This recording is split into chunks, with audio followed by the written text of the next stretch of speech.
Assalamualaikum warahmatullahi wabarakatuh. Alhamdulillah wassalatu wassalamu ala Rasulillah wa ala alihi wa sahbihi wa mawalah. Wa ashhadu an la ilaha illallah wahdahu la syarikalah wa ashhadu anna Muhammadan abduhu wa rasuluh sallallahu alaihi wa ala alihi wa sahbihi wa man tabi'al huda ila yaumil qiyamah. Alhamdulillah, puji syukur kita haturkan kehadirat Allah. Pagi ini kembali kita melanjutkan kajian rutin di Masjid Al-Marhamah, Candi Gebang, dengan masih mengangkat tema seputar masalah kurban dan bulan Dzulhijjah. Dan insyaallah nanti kita akan membahas tentang temanya kan dialog ya, dialog kurban atau dialog bulan Dzulhijjah. Tapi saya awali terlebih dahulu dengan membacakan hadis berikut ini. Nabi SAW pernah bersabda dalam hadis yang diriwayatkan oleh Bukhari dari sahabat Abdullah bin Abbas radhiyallahu anhuma. Kata Rasulullah SAW, "Mal amalu fi ayyamin afdala minha fi hadhihi." Tidak ada amal yang lebih mulia, yang lebih afdal fi hadhihi dibandingkan amal yang dilakukan di 10 pertama bulan Dzulhijjah. Qalu walal jihad. Lalu para sahabat bertanya, apakah termasuk jihad? Qala walal jihad. Kata Nabi SAW, termasuk jihad. Illa rajulun kharaja yukhatiru bi nafsihi wa mali falam yarji' bi syai'. Kecuali orang yang berangkat dengan berbekal jiwa dan hartanya, falam yarji fi bi syai'in, dan tidak ada satupun yang kembali, sehingga dia mati di medan jihad dan hartanya diambil oleh musuh. Maka ketika dia beramal sempurna seperti ini, nilainya paling besar. Nah, hadis ini menjelaskan tentang keutamaan untuk beramal dari tanggal 1 sampai tanggal 10 Dzulhijjah. Dalam hadis yang lain juga sama, yang juga diriwayatkan oleh Bukhari. Ma min ayyamin al-amalu salihu fihinna ahabbu ila Allah min hadhil ayyamil 'ashar. Tidak ada amal saleh yang lebih dicintai oleh Allah melebihi amal yang dikerjakan di 10 pertama Dzulhijjah. Oleh karena itu, kalau kita diminta untuk mempertimbangkan mana yang lebih afdal, menyembelih kurban di tanggal 10 atau menyembelih kurban di hari tasyrik, jawabannya tanggal 10 jauh lebih afdal. Sehingga kalau saya sebagai sahibul kurban, saya akan berusaha untuk menyembelih hewan kurban saya di tanggal 10.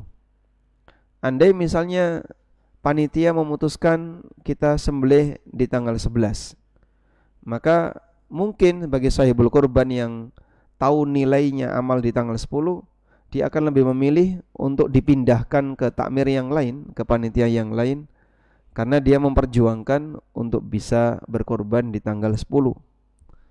Karena nilainya jauh ya antara kurban di hari Idul Adha dengan di hari tasyrik. Sebab hadis ini menyebutkan keutamaan amal dari tanggal 1 dan tanggal 10, dan puncaknya itu di tanggal 10, yaitu kurban.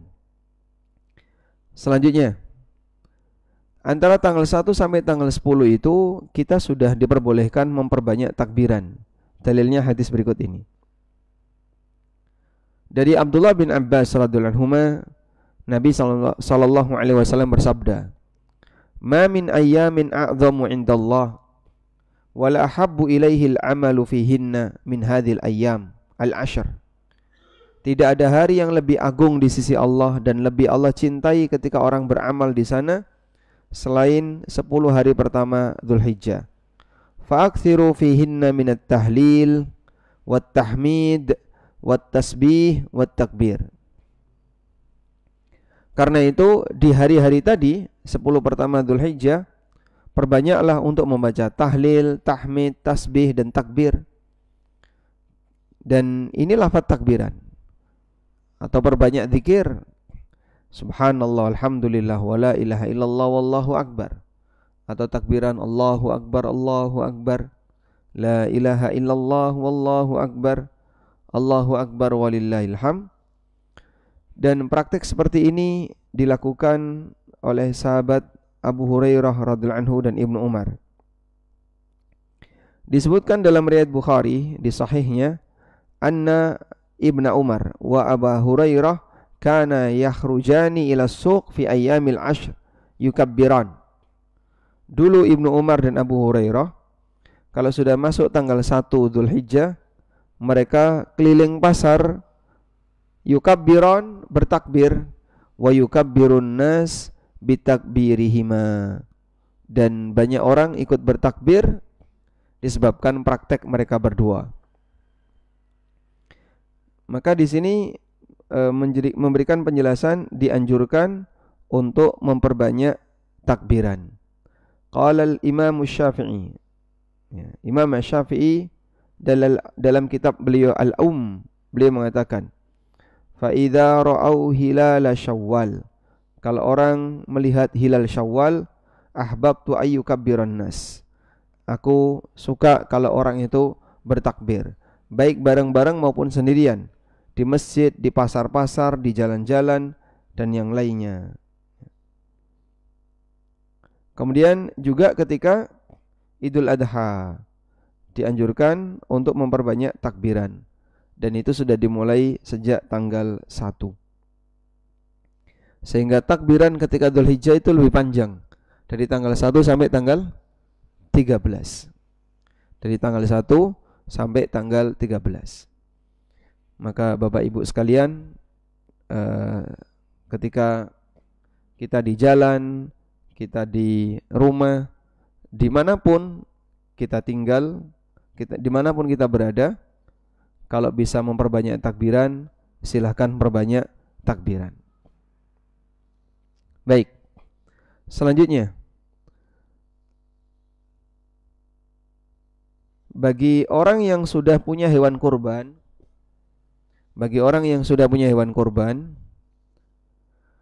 apabila sudah masuk tanggal 1 Dzulhijjah, maka tidak boleh potong kuku, tidak boleh potong rambut sampai hewannya disembelih. Berdasarkan hadis ini, dari Ummu Salamah radhiyallahu anha, Nabi sallallahu alaihi wasallam bersabda, "Man kana lahu dhibhun yadhbahu." Siapa yang punya hewan untuk dia sembelih, fa idza uhilla hilalu dzulhijjah, apabila sudah terbit hilal Dzulhijjah, fala ya'khudanna min sya'rihi wala min adfarihi syai'an hatta yudhiya. Maka janganlah dia mengambil rambutnya atau kukunya. Maksudnya adalah jangan potong rambut, potong kuku sampai dia selesai berkorban. Dan sekarang tanggal 1. Ya, sekarang sudah tanggal 1. Berarti tadi malam itu sudah dilarang untuk potong-potong, dilarang untuk cukur rambut, cukur-cukur apapun. Tunggu sampai nanti selesai berkorban. Yang dilarang siapa, Pak? Sahibul kurban. Keluarganya tidak dilarang. Jadi kalau bapak yang berkorban, maka ibu, anak-anak masih boleh potong-potong. Tapi bapaknya sebagai sahibul kurban utama, dia tidak diperkenankan. Selanjutnya, bagaimana kalau hari rayanya bertepatan dengan hari Jumat? Nah, di sini saya pernah punya tulisan sekitar tahun 2015 ya. Nanti bisa dijadikan acuan, kita bacakan di sini.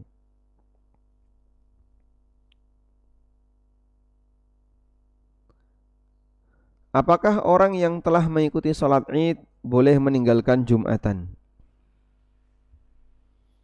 Kita simak beberapa dalil berikut untuk menyimpulkan hukum Jumatan ketika hari raya jatuh di hari Jumat. Hukum Jumatan pada saat hari rayanya di hari Jumat. Dan kemungkinan kita itu ya, hari rayanya di hari Jumat.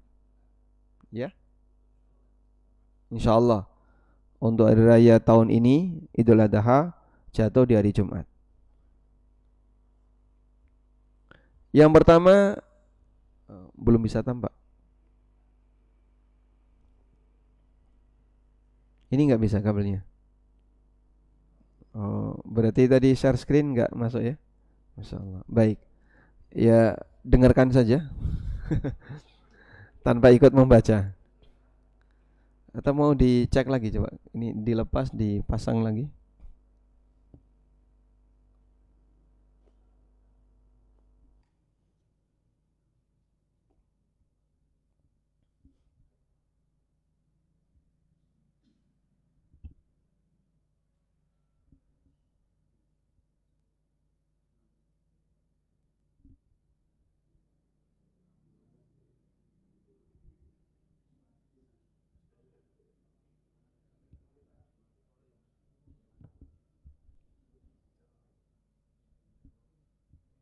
Merespon nggak?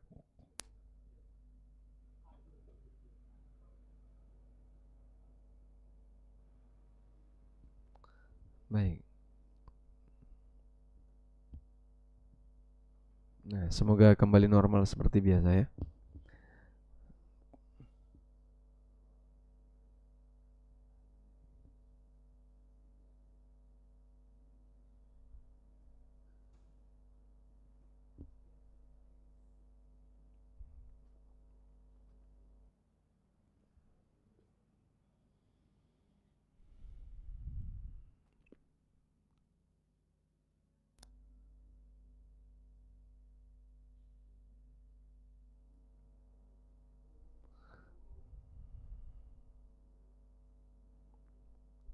Baik, kita lanjutkan.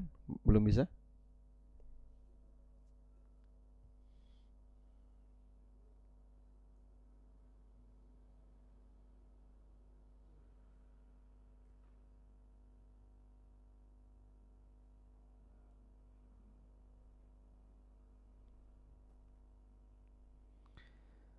Kita akan bacakan beberapa hadis yang menyebutkan tentang Jumatan, hukum Jumatan ketika hari raya terjadi di hari Jumat.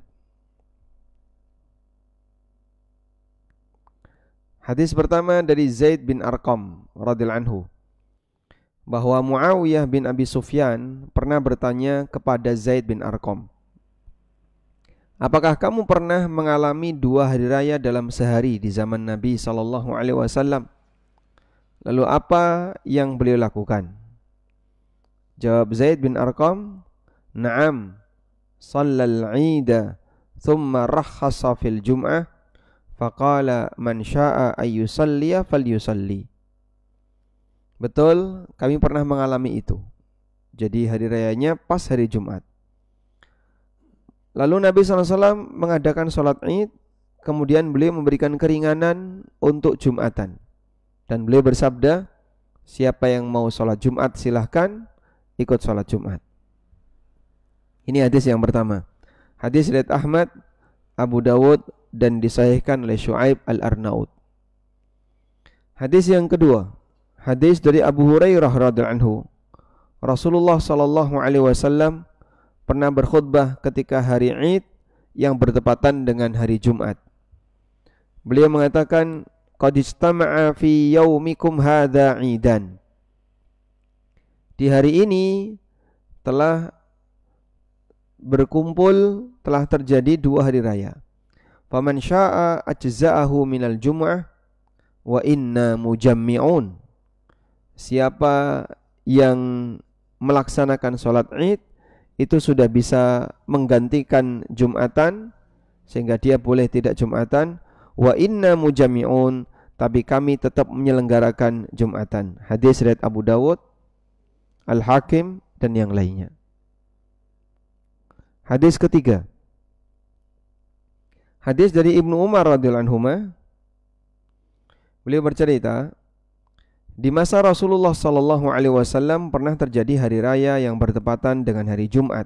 Kemudian beliau bersabda, man syaa'a ayyatiyal jum'ata falyatiha.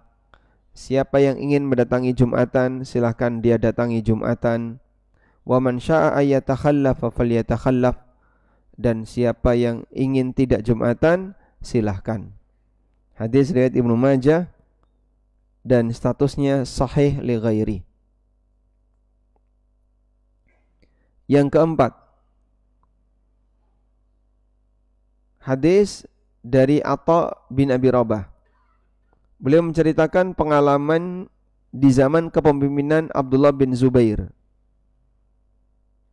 Abdullah bin Zubair itu pernah dibaiat untuk jadi khalifah di daerah Hijaz, Mekah, Madinah, Jeddah, dan kanan kirinya. Ibnu Zubair pernah mengimami salat Id di waktu duha yang berdepatan dengan hari Jumat. Kemudian ketika kami berangkat Jumatan, ternyata Ibnu Zubair tidak datang, padahal beliau khalifah. Sehingga jamaahnya pada kumpul, Ibnu Zubair malah nggak keluar untuk Jumatan. Sendiri-sendiri. Ketika itu Ibnu Abbas berada di Taif dan Ibnu Zubair di Mekah. Ketika Ibnu Abbas datang, beliau mengatakan ashabas sunnah. Dia sudah sesuai sunnah. Hadis riwayat Abu Dawud. Dalam riwayat yang lain, riwayat Ibnu Khuzaimah ada tambahan, qala Ibnu Zubair mengatakan, ra'aitu Umar bin al-Khattabi idza ijtama'a idani sana'a mithla hadza. Aku melihat Umar bin Khattab radhiyallahu anhu ketika terjadi gabungan dua hari raya seperti ini, yaitu hari raya Jumat dan hari raya Idul Adha atau Idul Fitri, beliau melakukan hal yang sama. Melakukan hal yang sama, jadi gimana tadi?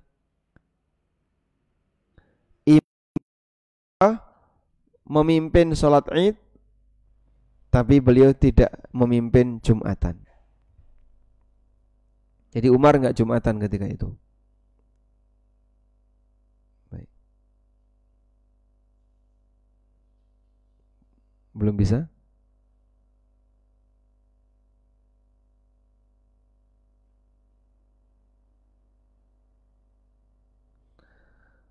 Berikutnya hadis dari Abu Ubaid. Beliau menceritakan pengalamannya di zaman Utsman.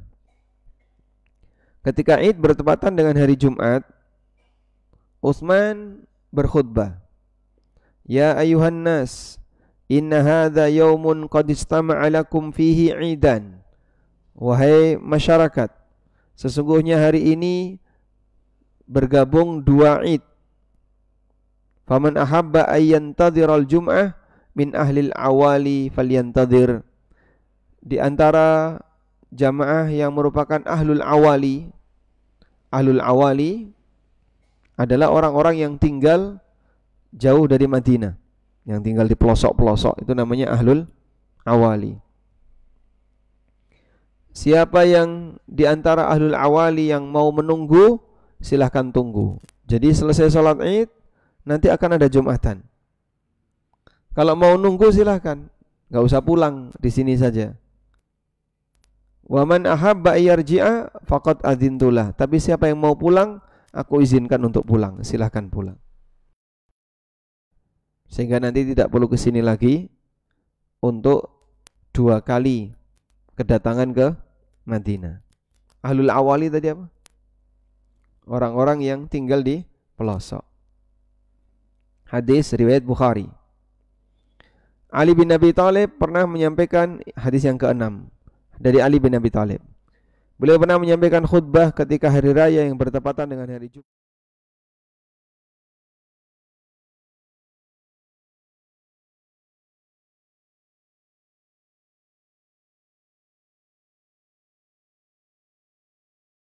Sudah? Ada berapa hadis tadi, Pak? 6.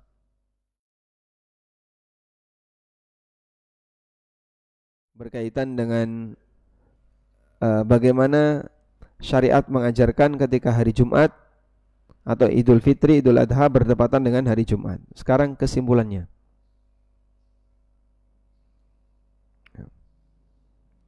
Yang pertama, berdasarkan semua hadis dan riwayat dari para sahabat di atas, mayoritas ulama berpendapat bahwa orang yang telah menghadiri sholat Id boleh tidak menghadiri Jumatan. Sebaliknya, siapa yang tidak hadir sholat Id, kewajiban Jumatan tidak gugur baginya. Yang kedua, status bolehnya tidak Jumatan adalah rukhsah. Karena itu jika ada uzur dan karena itu jika tidak ada uzur dan kebutuhan mendesak, dianjurkan untuk tetap Jumatan. Dianjurkan untuk tetap Jumatan. Dan di masa Utsman yang diberi rukhsah itu ahlul awali, yang tinggal di pelosok-pelosok. Karena dulu sholat Id itu tidak seperti sekarang ya. Hampir semua takmir masjid mengadakan. Kalau dulu kan enggak. Sehingga sholat Id itu hanya terbatas. Hanya diselenggarakan oleh negara atau perwakilan negara. Maka sholat Id hanya ada di Madinah. Kemudian nanti di jauh negara yang lain, nah, baru ada sholat Id lagi. Maka yang tinggal di sekitar Madinah, sholat Idnya di Madinah. Nah, sekitar Madinah ini namanya ahlul awali. Utsman memberikan rukhsah untuk ahlul awali. Ikut sholat Id, nanti kalau pulang nggak usah balik lagi untuk Jumatan. Karena akan sangat merepotkan jika mereka pulang kemudian balik lagi ke Madinah siang hari untuk Jumatan. Kesimpulan yang ketiga, bagi yang tidak menghadiri Jumatan tetap wajib mengerjakan sholat duhur, baik sholat di rumah atau di masjid yang tidak ada Jumatannya, sebagaimana yang disebutkan dalam hadis keempat, yaitu Ibnu Zubair tadi. Jadi dia datang ke masjid gak ada Jumatan, ya tetap harus sholat duhur. Karena ada sebagian orang yang punya anggapan bahwa yang tidak hadir sholat Id atau yang hadir sholat Id maka tidak wajib Jumatan dan tidak wajib sholat duhur. Sholat duhurnya hilang. Jadi yang penting pokoknya sholat Id. Maka nanti mau Jumatan atau tidak boleh, mau duhur atau tidak boleh. Jadi sholat duhurnya hilang. Tidak wajib Jumatan dan tidak wajib sholat duhur. Dan itu pernah saya dengar di radio.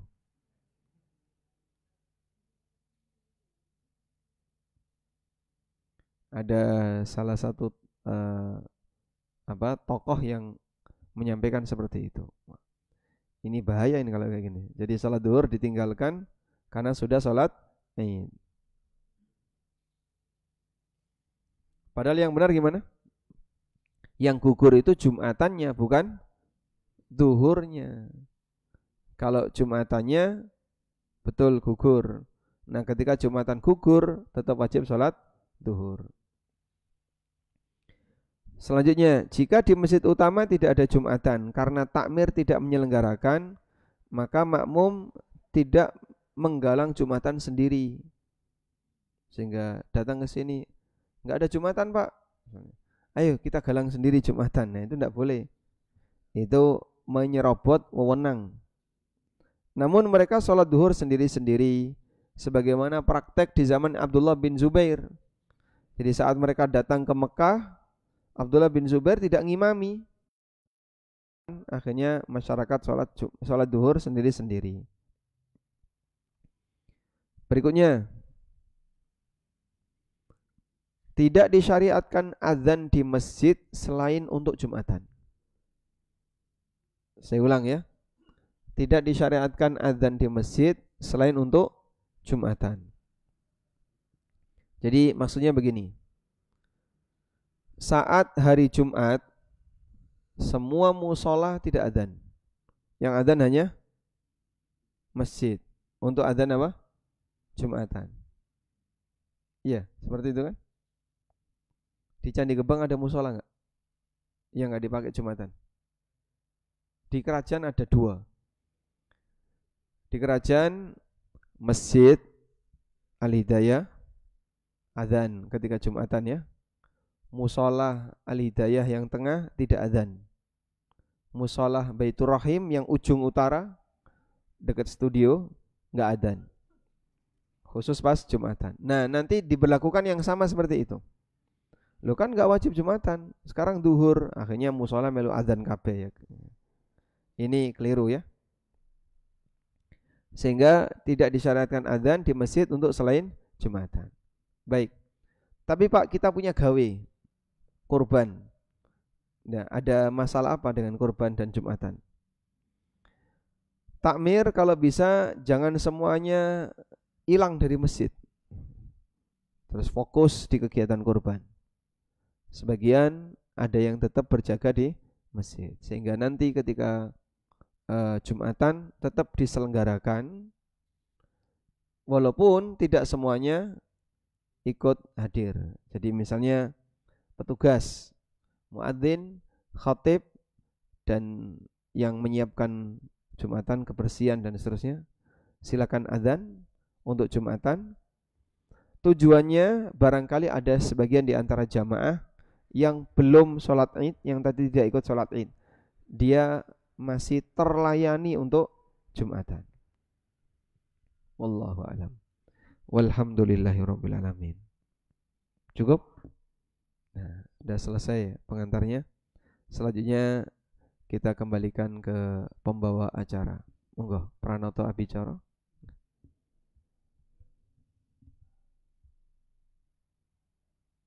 Baik, silakan dimulai dari yang senior dulu, Pak.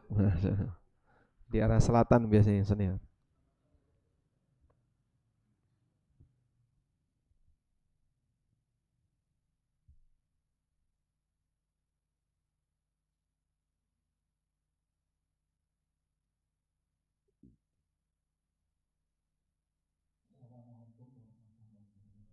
Waalaikumsalam warahmatullahi wabarakatuh. Ini sebetulnya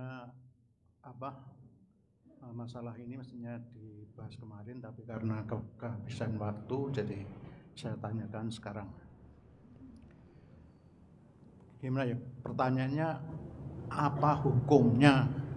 Jadi di sini yang sudah berjalan, itu misalnya contohnya saya aja, itu dapat bagian, saya sebagai ustadz dapat jatah, sebagai sohibul kan pasti gitu, kemudian sebagai panitia, kemudian sebagai warga.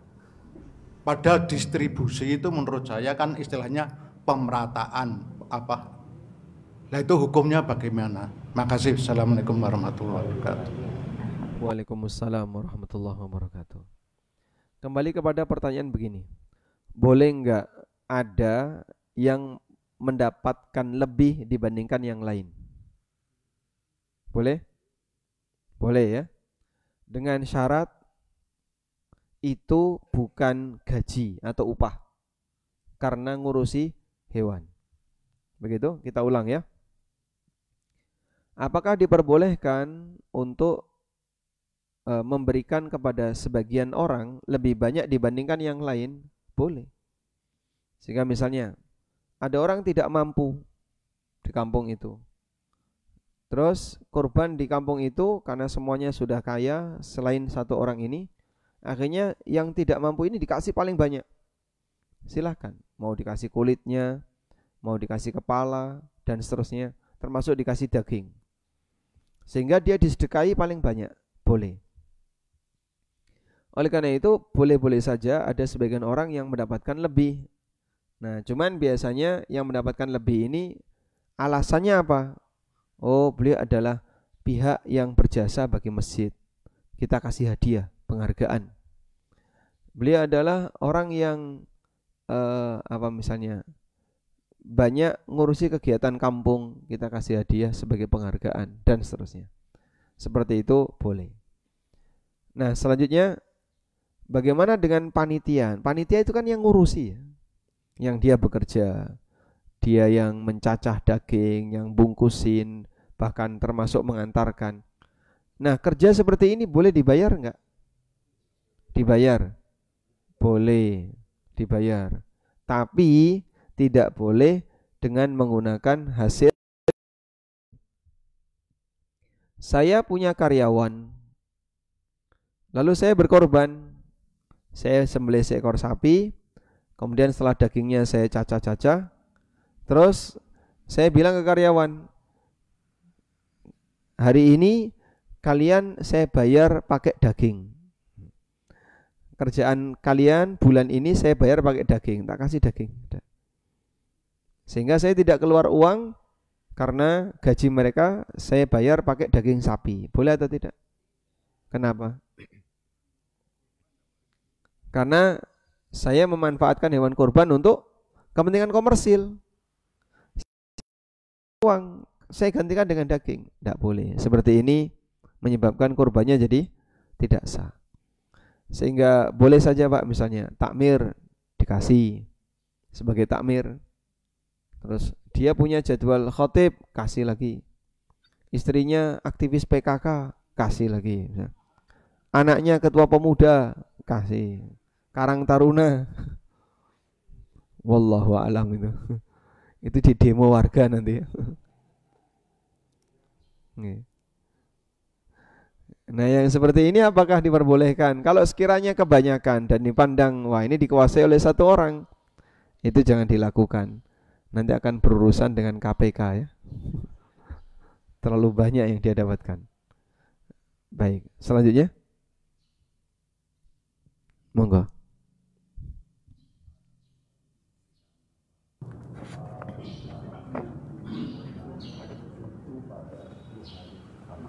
Tidak boleh kita memotong. Iya, tidak boleh potong kuku, potong rambut. Iya.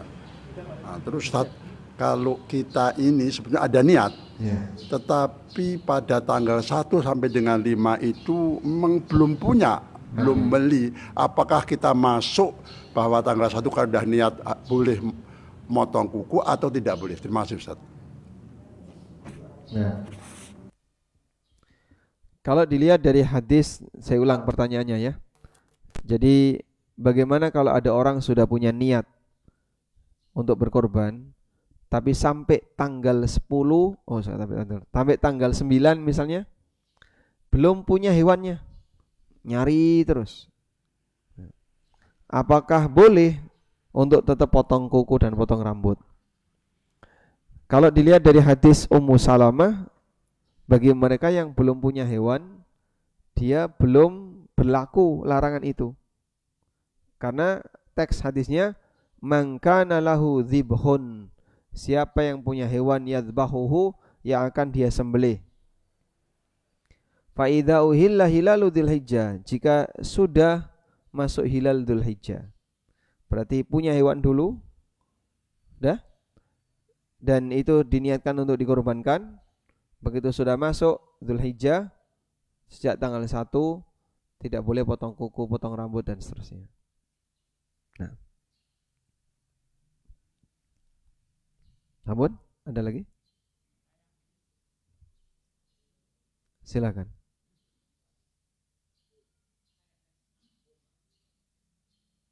Ada 2 ya. Monggo Pak Pur.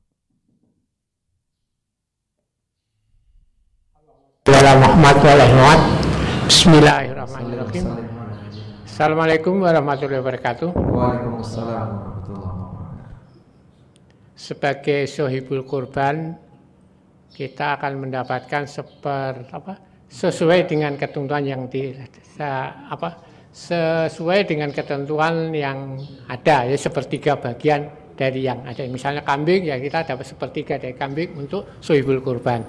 Lah, andai kata sohibul kurban itu meminta sesuatu bagian dari itu, apakah diperkenankan dan diperbolehkan meminta pesan sesuatu dari yang dikorbankan itu? Terima kasih. Assalamualaikum warahmatullahi wabarakatuh. Waalaikumsalam warahmatullahi wabarakatuh. Apakah boleh sahibul korban itu meminta bagian yang dia inginkan, sesuatu ya. Sesuatu ini kenapa Pak? Arem-arem kenapa lemper? Ya, jadi sahibul korban boleh nggak Pak minta tambahan dari jatah yang sudah dikasihkan?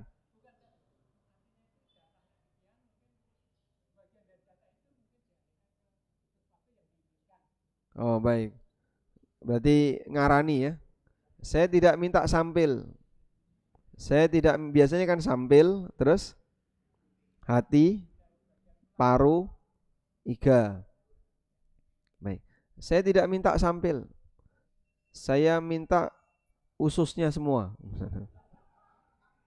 Akhirnya dikasih usus, lambungnya dan seterusnya. Dia nggak dikasih daging, kasih jeroan semua. Intinya gini, bolehkah sahibul kurban minta ngarani, nentukan ya, bagian anggota binatang yang mana yang mau diambil, anggota badan binatang mana yang mau diambil. Kalau itu kurban dia boleh, tapi kalau milik orang lain tidak boleh. Misalnya kurban kambing minta daging sapi, nah itu bukan kurban kamu, ini punyanya orang lain. Cuman nanti kamu dapat jatah sebagai warga, yang di situ mungkin ada daging sapinya dan seterusnya. Kecuali kalau yang bersangkutan minta kepada pemilik, misalnya saya nggak doyan kambing, nanti saya minta daging sapimu ya. Kalau diizinkan silahkan. Jadi intinya gini ya, fleksibel saja. Fleksibel itu dalam arti sahibul kurban itu kan yang paling berhak, seperti kemarin sudah kita bahas berkali-kali ya. Ini kambingnya sahibul kurban, panitia tidak memilikinya, panitia hanya dititipi untuk menangani, dan panitia berhak dapat upah sesuai biaya yang dibayarkan. Per sahibul kurban bayar 200 misalnya. Sehingga ketika sahibul kurban minta dari jatah yang dikasihkan oleh panitia kepada dia minta lebih, tidak boleh ditolak. Andai kan dia minta lebih, tidak boleh ditolak. Seperti kemarin ya, saya minta kepala, semua kaki, sambil kanan sambil kiri, depan belakang, tulang iga kanan kiri, lulur semuanya, tulang punggung, PNKB. Iya, habis sudah. Boleh nggak kayak gitu? Ya, sebenarnya boleh. Saya pernah nyembelih sendiri ya. Setelah saya sembelih sendiri, tak ambil yang kami butuhkan, sisanya saya bawa ke masjid.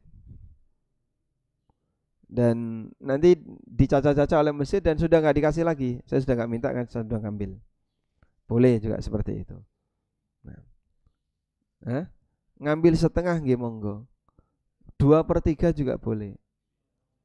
Karena kemarin kan kita sudah bahas ya, dibagi 3 itu apa saja Pak?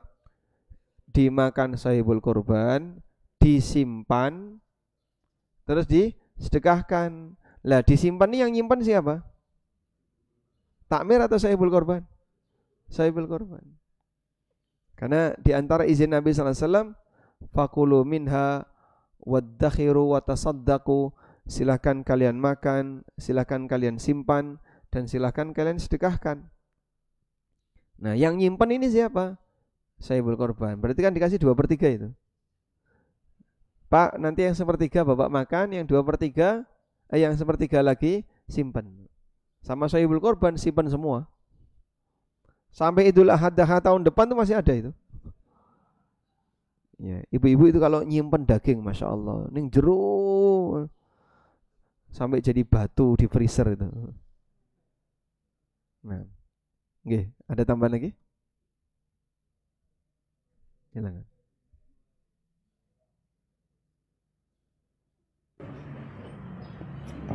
Bismillahirrahmanirrahim. Assalamualaikum warahmatullahi wabarakatuh. Waalaikumsalam. 3 pertemuan kemarin kita membahas terkait dengan aturan Ustadz. Jadi dari pengadaan sampai penyembelihan, semuanya aturan Ustadz. Tapi realisasinya itu banyak yang dalam tanda kutip menyalahi aturan. Misalnya mencuri daging kurban misalnya milih sing apik digo dhewe, yang lain dibagikan, mungkin seperti itu, mungkin ada karena oknum ya. Jadi yang jadi pertanyaan adalah apa hukumnya yang mencuri daging kurban untuk kepentingan pribadi, apapun itu. Jadi bisa daging, bisa apapun yang tanpa sepengetahuan panitia. Karena ini penting, karena biar kita jadi warning aja. Jadi warning buat diri kita, buat panitia dan buat sohibul, biar luwih ngati-hati, biar barokah seperti itu aja Ustaz. Ya, yang ngambil itu sohibul kurban atau bukan selain itu? Ya panitia mungkin Ustaz. Panitia. Iya. Jadi oknum tuh panitia. Iya. Mungkin. Hanya berandai-andai saja Ustaz. Jadi itu mungkin penyusup panitia ya. Iya. Tim huri. Iya. Terima kasih Ustaz. Akhir salam, wassalamualaikum warahmatullahi wabarakatuh. Waalaikumsalam warahmatullahi wabarakatuh. Ya, memang edukasi semacam ini tuh penting bagi semua panitia ya. Cuman masalahnya mereka kan terkadang belum bersedia untuk disiapkan bagaimana jadi panitia yang sesuai aturan, disiapkan untuk jadi panitia yang baik dan seterusnya. Jadi bapak-bapak di sini kan ini panitia bukan ini? Panitia, cuman minoritas dibandingkan tim hore yang jumlahnya bisa 5 kali lipat dari yang ada di sini. Sehingga yang sudah paham fikihnya terkadang mau mengendalikan kalah dengan suara mayoritas. Pokoknya ini wae gaya gampang ini. Akhirnya kembali seperti kebiasaan sebelumnya. Ada beberapa oknum yang kadang mengambil padahal belum waktunya dibagi, dia sudah ngirisi dulu ya. Terus nah itu masuk kemana? Masuk kantong saku gitu Pak. Masya Allah, bawa pulang. Masya Allah. Baik, ini saya sarankan, berarti besok ya pas korban tolong diundang linmas sebanyak-banyaknya Pak. Ada linmas di sini, linmas ini untuk ngawasi Pak. Kalau seperti itu, ini bukan haknya ya. Jika itu bukan korbannya, bukan hewannya, dia tidak boleh terus ngambil yang bagus, bawa pulang, itu tidak boleh. Baik. Kalau sahibul kurban ini nih, kalau bisa gini, sahibul kurban itu kan dianjurkan untuk sarapan dengan kurbannya.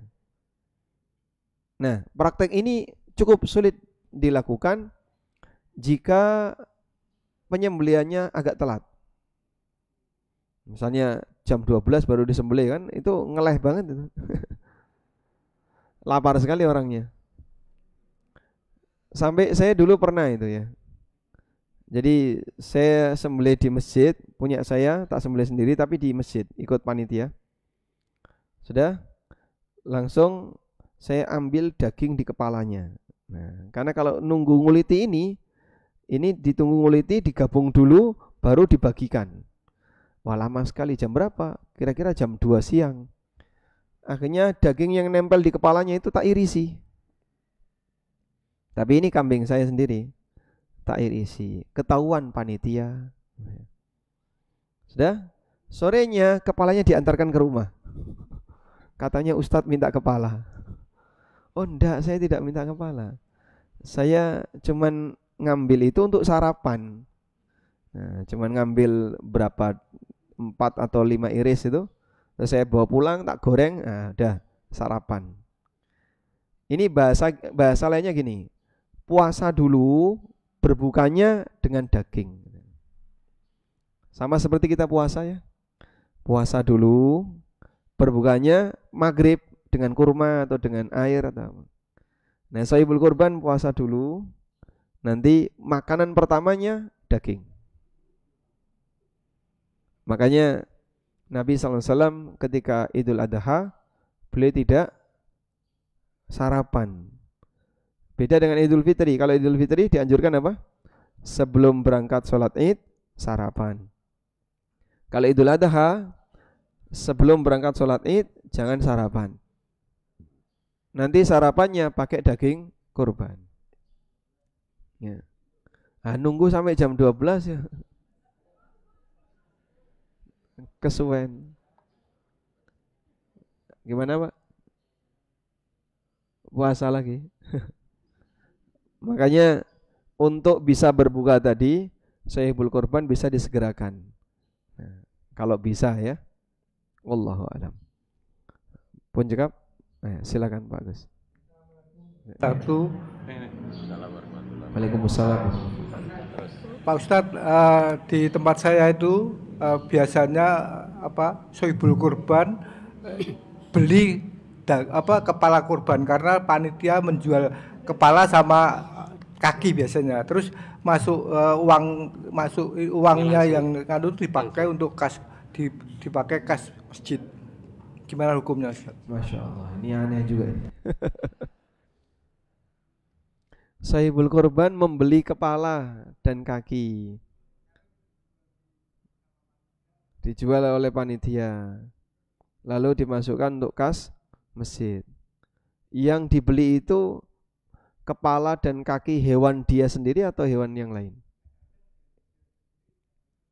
Nah, kalau hewan dia sendiri tidak boleh, itu punya dia, sehingga dia seharusnya tidak perlu beli. Kalau hewan punya orang lain boleh enggak? Ini kembali kepada kemarin ya. Boleh enggak si kulit itu dijual lalu hasilnya disedekahkan? Ada dua pendapat. Menurut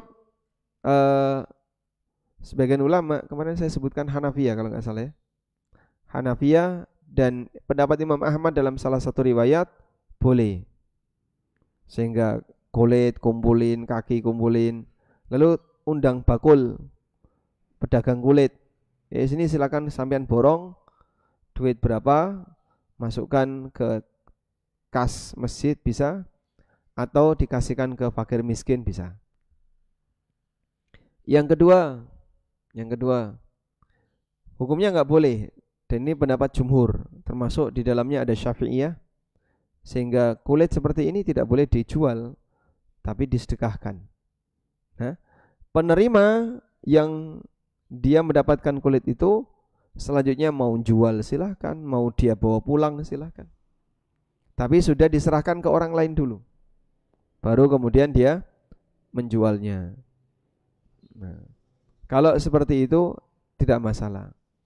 Nah, cuman yang tadi disampaikan ini akan sangat rawan dengan yang namanya membeli kepala hewan dia sendiri.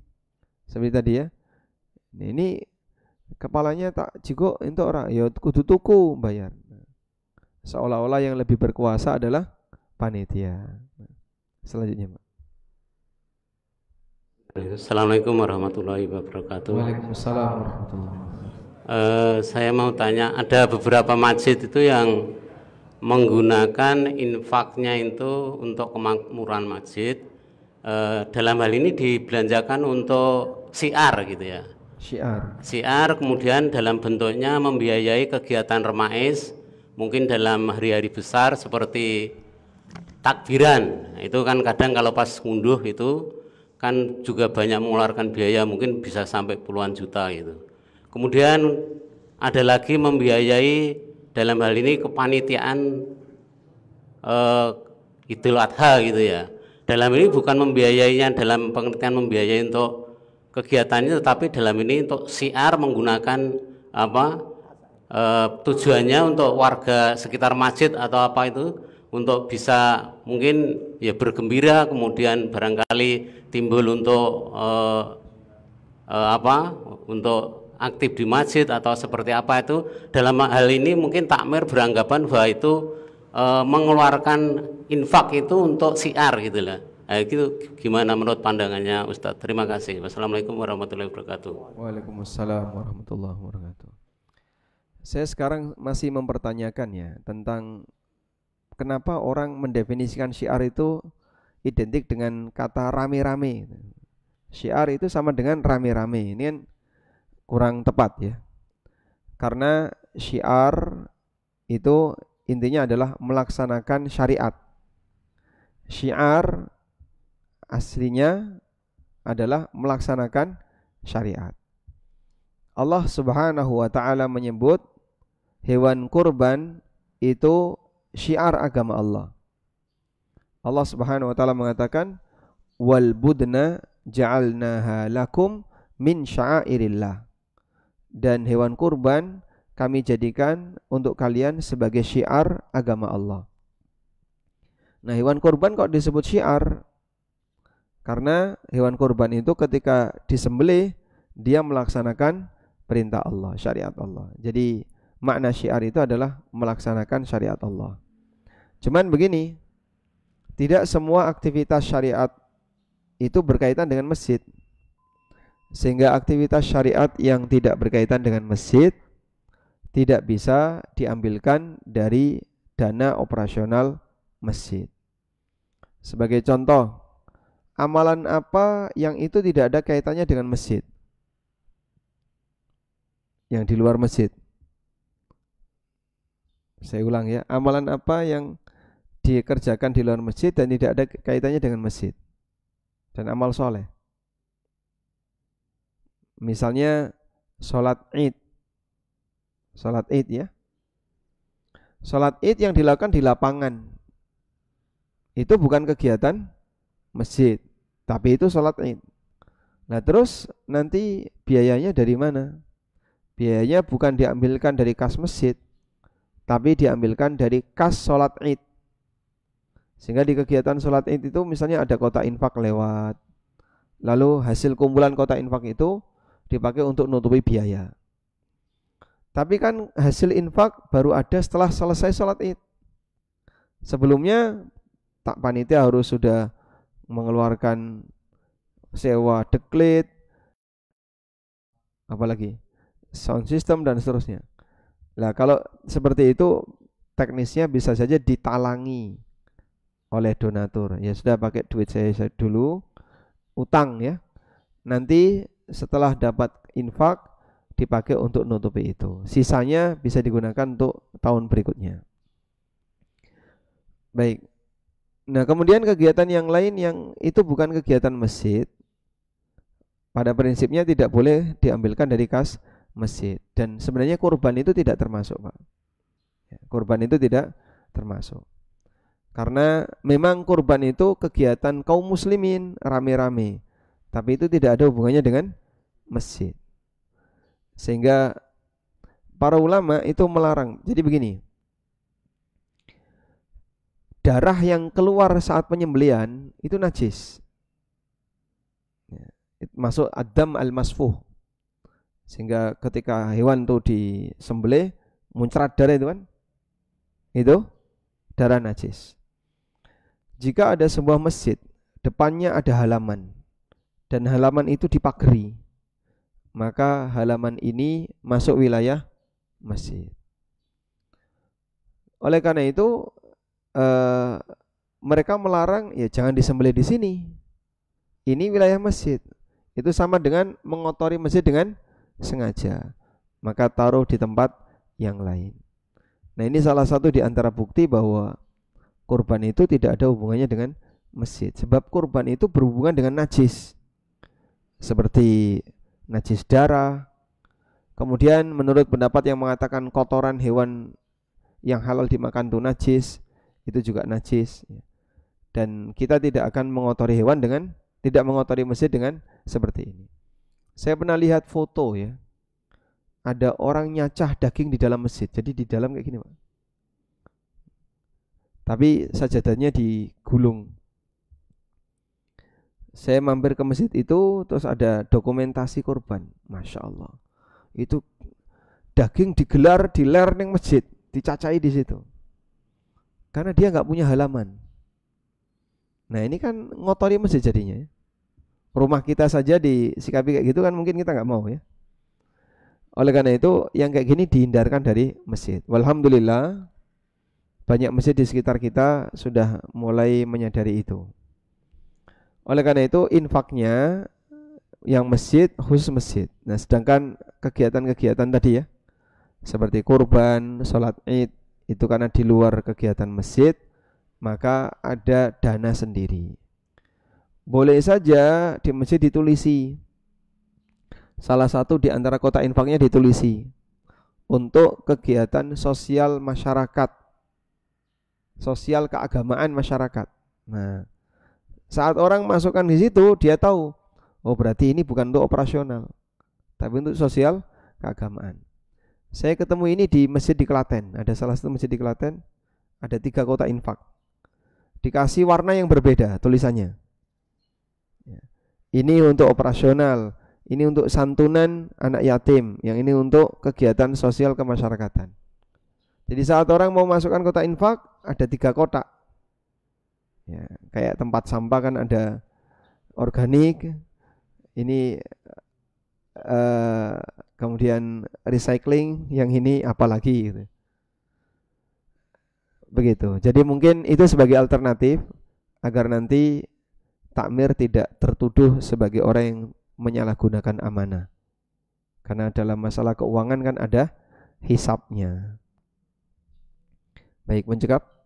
Wassallallahu ala nabiyyina Muhammadin wa ala alihi wa sahbihi wasallam. Wa akhiru da'wana anil hamdulillahi rabbil alamin. Wassalamualaikum warahmatullahi wabarakatuh.